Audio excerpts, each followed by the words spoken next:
வணக்கம். திசைகளின் 10 மணி செய்திகள். மாணவி கத்தியால் குத்தப்பட்ட சம்பவம், சிறப்பு விசாரணைக்குழு அமைக்கப்பட்டது. புட்டாலிங்ஜயா பண்டா உத்தாமாவில் உள்ள ஓர் இடைநிலை பள்ளியில் 2ஆம் படிவ மாணவன் ஒருவன் 4ஆம் படிவ மாணவி ஒருவரை கத்தியால் குத்திய சம்பவம் தொடர்பில் சிறப்பு விசாரணைக்குழு அமைக்கப்பட்டுள்ளதாக கல்வி அமைச்சர் ஃபட்லினா சீடேக் தெரிவித்தார்.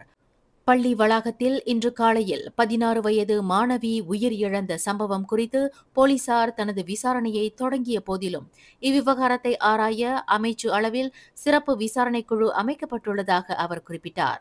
இதில் 2 மாணவர்கள் சம்பந்தப்பட்டுள்ளதால் மாணவியின் மரணம் தொடர்பில் நியாயமான மற்றும் வெளிப்படையிலான விசாரணை நடைபெறுவதை இந்த சிறப்பு குழு மூலம் உறுதி செய்யப்படும் என்று ஃபட்லினா சீடேக் குறிப்பிட்டார்.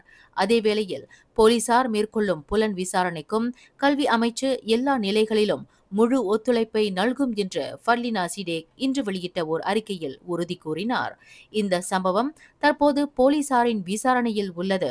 மேலும் சம்பந்தப்பட்டதாக கூறப்படும் மாணவனை போலீசார் கைது செய்துள்ளனர் என்பதையும் அவர் தெரிவித்தார். இதனிடையே இந்த சம்பவத்தை தொடர்ந்து பள்ளியின் முதல்வர் உடனடியாக பணியிடம் மாற்றப்பட்டுள்ளதாக கல்வி தலைமை இயக்குநர் டாக்டர் முகமது அசாம் அஹ்மத் அறிவித்துள்ளார். விசாரணை முடியும் வரையில் அப்பள்ளியின் முதல்வர் மாவட்ட கல்வி அலுவலகத்தில் பணியாற்றுவார் என்று அவர் தெரிவித்தார். 50 இந்திய கிராமங்களில் மேம்பாட்டு திட்டங்களுக்கு 15 மில்லியன் ரிங்கிட் அங்கீகாரம், அமைச்சர் ngah koming தகவல். இந்த ஆண்டில் நாடு முழுவதும் 50 இந்திய கிராமங்களில் 87 உள்கட்டமைப்பு பொது வசதிகள் மற்றும் பாதுகாப்பு மேம்பாட்டு திட்டங்களை செயல்படுத்த வீடமைப்பு ஊராட்சித்துறை அமைச்சர் மொத்தம் 15 மில்லியன் ரிங்கிட்டை அங்கீகரித்துள்ளதாக அதன் அமைச்சர் ngah koming இன்று அறிவித்தார். ஸ்லாங்கூர் செப்பாங் டெவான் சர்பகுனா பண்டாபரு சலாக் திங்கி பலநோக்கு மண்டபத்தில் இன்று நடைபெற்ற தீபாவளி திருநாளை ஒட்டிய மடானி தீபாவளி நிகழ்வை தொடக்கி வைத்தபோது அமைச்சர் ngah koming இதனை தெரிவித்தார். இந்த ஒதுக்கீட்டில் இந்திய கிராமங்களில் உள்கட்டமைப்பு, பொது வசதிகள், சாலைகள், வடிகால்கள், சமூக அரங்குகள், பல்நோக்கு அரங்குகள், பழுதுபார்த்தல், மேம்படுத்துதல் மற்றும் சூரிய விளக்குகள் நிறுவுதல் போன்ற 3 முக்கிய நோக்கங்களை உள்ளடக்கியிருக்கும் என்று அமைச்சர் குறிப்பிட்டார். இந்திய கிராமங்களில் இயற்பியல் மேம்பாட்டு திட்டங்களுக்கான 2025ஆம் ஆண்டு பட்ஜெட்டின் முன்முயற்சியின் கீழ் பிரதமர் டத்தோஸ்ரீ அன்வார் இப்ராஹிம் கடந்த ஆண்டு அறிவித்த 10 மில்லியன் ரிங்கிட்டும் அடங்கும் என்று ngah koming தெரிவித்தார். இந்த ஆண்டு மலேசிய இந்திய சமூக உருமாற்ற பிரிவான மித்ராவினால் ஒருங்கிணைக்கப்பட்ட இந்திய சமூக பொருளாதார மேம்பாட்டு திட்டம் 2025இன் கீழ் 4 கூடுதல் முயற்சிகளையும் பிரதமர் அறிவித்ததையும் ngah koming சுட்டிக்காட்டினார். இந்த முன்முயற்சிகள் மூலம் மேற்கண்ட நோக்கத்தை அமல்படுத்தும் ஏஜென்சி என்ற முறையில் சுமார் 5 மில்லியன் ரிங்கிட் வீடமைப்பு ஊராட்சித்துறை அமைச்சினால் ஒருங்கிணைக்கப்படும் என ngah koming தெரிவித்தார். அரசாங்கத்தின் விருப்பத்திற்கு ஏற்ப இந்த முயற்சிகள் ஒவ்வொன்றையும் திறம்பட செயல்படுத்தவும் இந்திய சமூகத்தின் மீது நேரடி தாக்கத்தை ஏற்படுத்தவும் மடானி அரசாங்கத்தின் வாயிலாக வீடமைப்பு ஊராட்சித்துறை அமைச்சு நம்பிக்கை கொண்டிருப்பதாக அமைச்சர் விளக்கினார். இன்றைய நிகழ்ச்சியில் வரும் தீபாவளி திருநாளை முன்னிட்டு தீபாவளி விருந்து உபசரிப்புடன் கலாச்சார நிகழ்வும் படைக்கப்பட்டது. புட்டாலிங்ஜயா பண்டா உத்தாமாவில் உள்ள ஓர் இடைநிலை பள்ளியில் இன்று காலை 9 மணியளவில் மாணவன் ஒருவன் மாணவியை கத்தியால் குத்தி கொலை செய்ததற்கு அந்த மாணவனின் காதலை அந்த மாணவி நிராகரித்ததே காரணமாகும் என்று கூறப்படுகிறது. அந்த மாணவனின் காதலை புரிந்து கொள்ள முடியாமல் நிராகரித்ததே அந்த மாணவன் இத்தகைய கொடூர செயலை புரிவதற்கு காரணமாக அமைந்துள்ளது என்று அந்த மாணவிக்கு நெருக்கமான தோழிகள் கூறியதாக சீன பத்திரிகை ஒன்று இன்று செய்தி வெளியிட்டுள்ளது.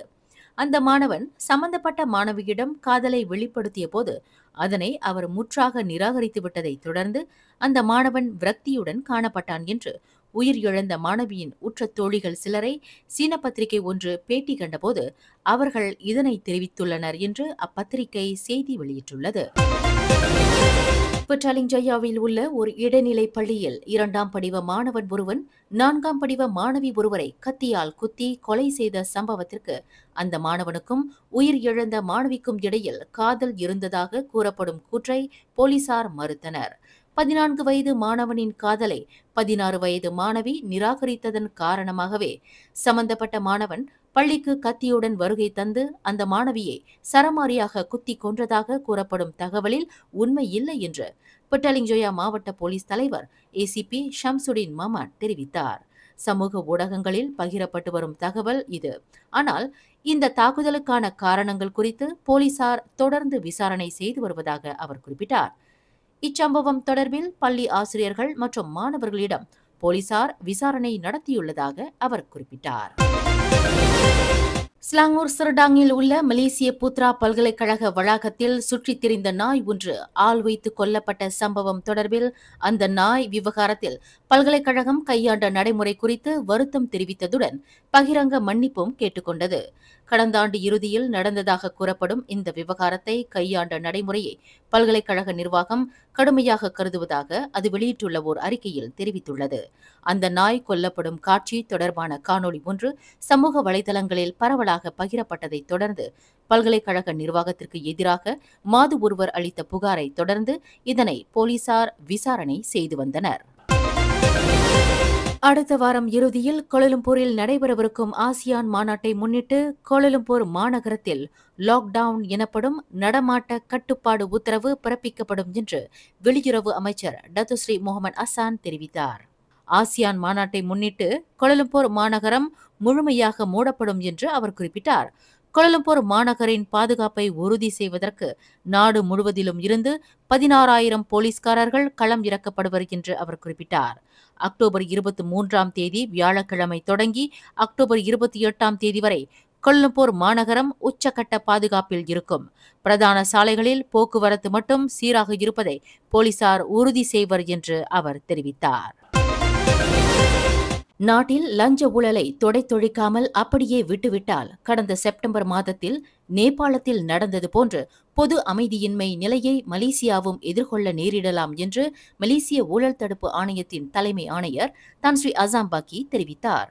லஞ்ச ஊழலும் அநீதியும் எப்படி பொதுமக்களை சினமடையச் செய்யும் மற்றும் அரசாங்கங்களை சீர்குலைத்துவிடும் என்பதற்கு நேபாளத்தில் நடந்த சம்பவம் ஒரு நினைவுறுத்தலாக விளங்குகிறது என்று அசாம்பாக்கி விளக்கினார். ஸ்லாங்கூர் பாங்கியில் நடைபெற்ற லஞ்ச ஊழல் தொடர்பிலான நிகழ்ச்சியில் உரையாற்றுகையில் அசாம்பாக்கி இதனை தெரிவித்தார். லஞ்ச ஊழலுக்கு எதிராக மக்கள் கிளர்ந்தெழுந்தால் என்ன நடக்கும் என்பதற்கு நேபாளம் ஓர் உதாரணமாகும்.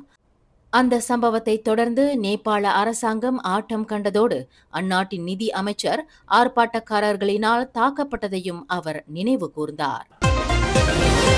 முறையான லைசன்ஸ் இன்றி திருமண தன்முனைப்பு பயிற்சியை நடத்தியதாக ஒரு தம்பதியர் ஷாலாம் மஜிஸ்ட்ரேட் நீதிமன்றத்தில் இன்று குற்றம் சாட்டப்பட்டனர். 38 வயது ஷாசிப் ஒஸ்மான் மற்றும் அவரின் மனைவி 37 வயது முனிரா இஷாம் ஷா என்ற அந்த தம்பதியர் 1998ஆம் ஆண்டு திருமண நல்லுறை சட்டத்தை மீறி செயல்பட்டுள்ளதாக குற்றச்சாட்டில் தெரிவிக்கப்பட்டது. இரு வெவ்வேறு நீதிமன்றங்களில் குற்றம் சாட்டப்பட்ட அந்த தம்பதியர் குற்றச்சாட்டை மறுத்து விசாரணை கோரினர். இவ்விருவரும் கடந்த ஆண்டு செப்டம்பர் மாதம் ஷாலாம் செக்ஷன் 15இல் இக்குற்றத்தை புரிந்ததாக நீதிமன்றத்தில் தெரிவிக்கப்பட்டது. கடந்த செப்டம்பர் 17ஆம் தேதி நடந்த மேக்னம் குலுக்கலில் ஸ்லாங்கூரைச் சேர்ந்த காதல் ஜோடிக்கு மேக்னம் 40 ஜாக்பாட் குலுக்கலில் பரிசாக 13.26 மில்லியன் ரிங்கிட் பரிசு தொகை கிடைத்துள்ளது. காதலியின் பிறந்த நாளை கொண்டாட விரும்பிய காதலன் காதலிக்கு பிளைண்ட் பாக்ஸ் பொம்மையை பரிசாக தந்தார். அந்த பெட்டியில் பலவிதமான பொம்மைகள் அடைத்து வைத்திருப்பார்கள். நமது விருப்பத்திற்கேற்ப ஒரு பெட்டியை தேர்வு செய்து வாங்கலாம். அப்படி வாங்கிய அந்த அட்டை பெட்டியில் தன் காதலிக்கு பிடித்த பொம்மை கிடைத்ததில் அந்த நபர் மகிழ்ச்சி அடைந்துள்ளார்.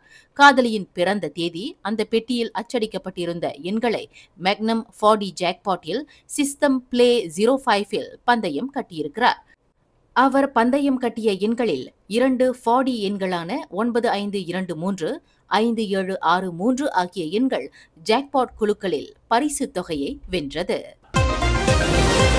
அந்நிய தொழிலாளர்களுக்கான மருத்துவ சோதனைக்கு பயன்படுத்துவதற்காக கடப்பிதழில் புகைப்படங்கள் மற்றும் இதர விவரங்களை மாற்றி போலி ஆவணங்களை தயாரித்து வந்த கும்பல் ஒன்றை குடிநுழைவுத்துறை முறியடித்துள்ளது.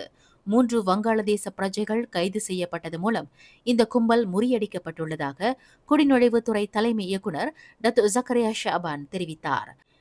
கடந்த திங்கட்கிழமை கோலாலம்பூர் ஜலான் ஜில்லாவாட்டில் நடத்தப்பட்ட சிறப்பு சோதனையில் இந்த மோசடி கும்பலுக்கு தலைமையேற்றிருந்த ஒரு வங்காளதேச பிரஜையான நயீம் என்று அடையாளம் கூறப்பட்ட நபர் உட்பட 25க்கும் 31க்கும் இடைப்பட்ட வயதுடைய 3 கைது செய்யப்பட்டு தடுத்து வைக்கப்பட்டுள்ளதாக டத்து ஜக்கரியா குறிப்பிட்டார்.